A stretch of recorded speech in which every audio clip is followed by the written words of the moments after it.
Iyak na naman si Tamba sa balitang to. Teka, nasaan na yung mga tagapagtanggol niya? Tameme ah. Pero bago yan, pag-usapan muna natin itong pangungunahan ni Congressman Kiko Barsaga na anti-Marcos rally. May binigay na oras at kung kailan at saan. Ako, balita ko, kinabahan na si Junior dyan. Eto po sa balita, magpoprotesta tayo sa Forbes Park. Congressman Miao Barsaga sa panibagong video na ibinahagi sa kanyang official na Facebook page, nanawagan si Cavite 4th District Representative Kiko Barsaga sa sambayanang Pilipino na lumahok sa anti-Marcos protest na gaganapin sa Forbes Park, Buendia Gate sa darating na October 12, 2025 simula alas 10 ng gabi. Tinawag ni Barsaga ang taumbayan na ipaglaban ang hustisya at labanan ang korupsyon na anyay patuloy na bumabalot sa administrasyon ni Pangulong Bongbong Marcos Jr. Sa Forbes Park, andyan ba yung mga buhaya? 10 daw ng gabi, oras daw yan ng uwian ng mga buhaya. Kaya talagang makikita nila kung gaano karami ang galit na sa kanila.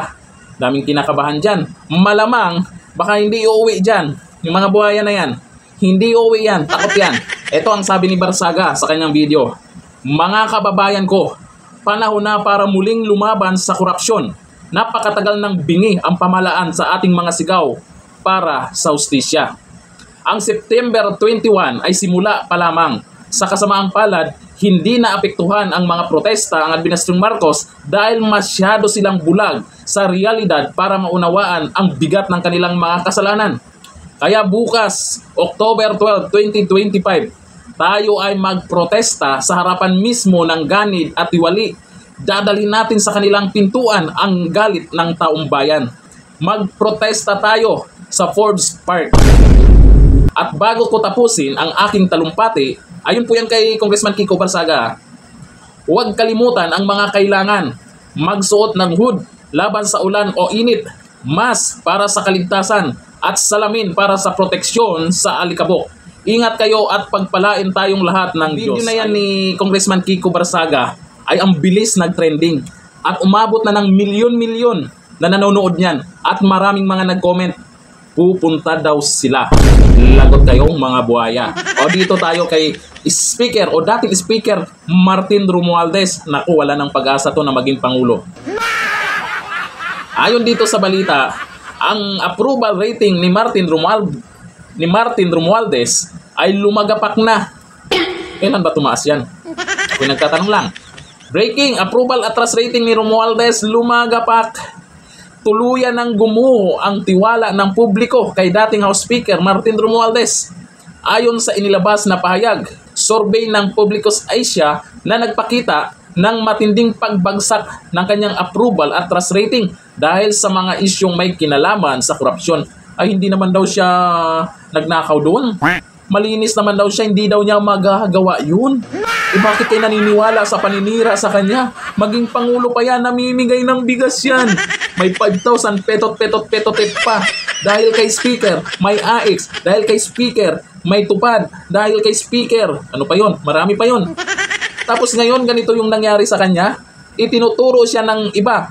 Nasangkot daw siya. Tapos itong ratings, bagsak pa.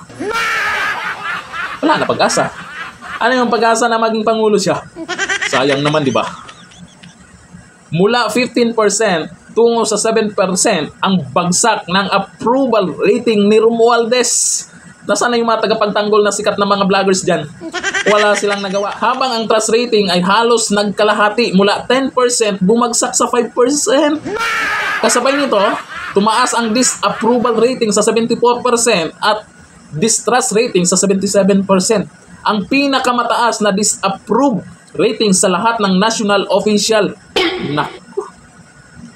Ayon sa pahayag survey, karamihan sa mga respondent ay inuugnay ang pagbagsak ng ratings ni Romualdez sa mga aligasyon ng maanumalyang flood control projects, ghost projects at questionable budget insertions sa 2025 General Appropriations Act. Alam niyo po dito sa nangyari na maraming nawalan na ng tiwala kay dating Speaker Martin Romualdez, madadamay po si Junior dito.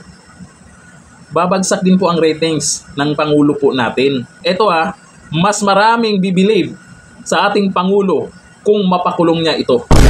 Kung mapakulong niya si Saldico, mapakulong niya itong si Romualdez kung mapatunayan ha. Kasi ang sabi, hindi daw siya nagnakaw, malinis siya kasi tinuturo ng iba, may witness pa. Ay magkaalaman naman yan kung ano ang magiging resulta ng investigasyon ng ICI na secret-secret lang din natin alam kung anong balita na dyan. Kung ikaw, isa ka rin sa galit na talaga sa mga buhaya, pupunta ka ba? Comment tayo dyan. Hanggang dito na lang. Thank you. Bye-bye.